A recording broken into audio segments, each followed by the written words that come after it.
Well, I think everything in my life, as far as work-wise, has happened at the right time. So for me to leave the Giants and then I go to Fox, to sit there at that desk with those guys, after the third week, I almost said, forget it, because the Giants asked me to come back in the off season. Right. And the third, it was hard. Got all these thoughts. Did a light hit, and I know I'm live, and I'm like a babla boobla booba boo. Right. And then I look at Jimmy in commercial break and I go, hey man, anything I say makes sense. He'd be like, I don't know, I wasn't listening to you. Thank you, old man. But it was so much pressure those first 3 weeks that I thought about going back to football. But now I look back and it taught me to listen. I got 4 dudes up here with a panel. I got my notes. They may take 3 or 4 of the things that I say on my notes. I may be stuck with nothing. Yep. I got to improvise. I got to come up with something, and I got to listen.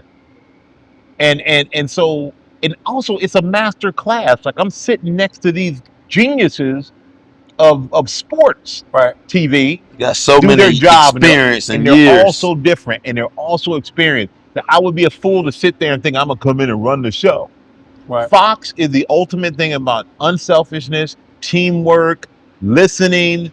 If they get in our ear and say, hey, we don't have time for 2 comments, and there are 4 of us or 3 of us got all of us ready, take us out.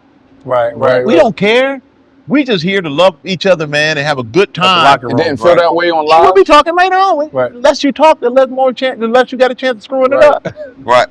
Totally agree. So when I left there and went to live was great. I mean, I learned so much there. I learned so much from Kelly. Like to create a story or tell about an experience in a way that is entertaining for a morning show audience of not just men, which is like football, mostly men, but to do it in a way that appeals to women and to have something about your life and to show a side of you where you understand about pop culture, you understand about music, you understand about the current events of what's going on, and then to be able to talk about sitting here with you guys. I would literally, if I was still on the show, go in tomorrow and say, yo, I was sitting with my guys and we did this and we did that.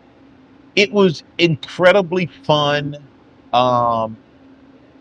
Live TV is for me because I just like the live aspect and the pressure of it.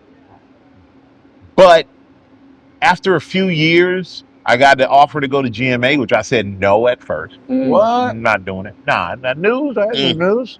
I was good. I work an hour a day. All right. That was it.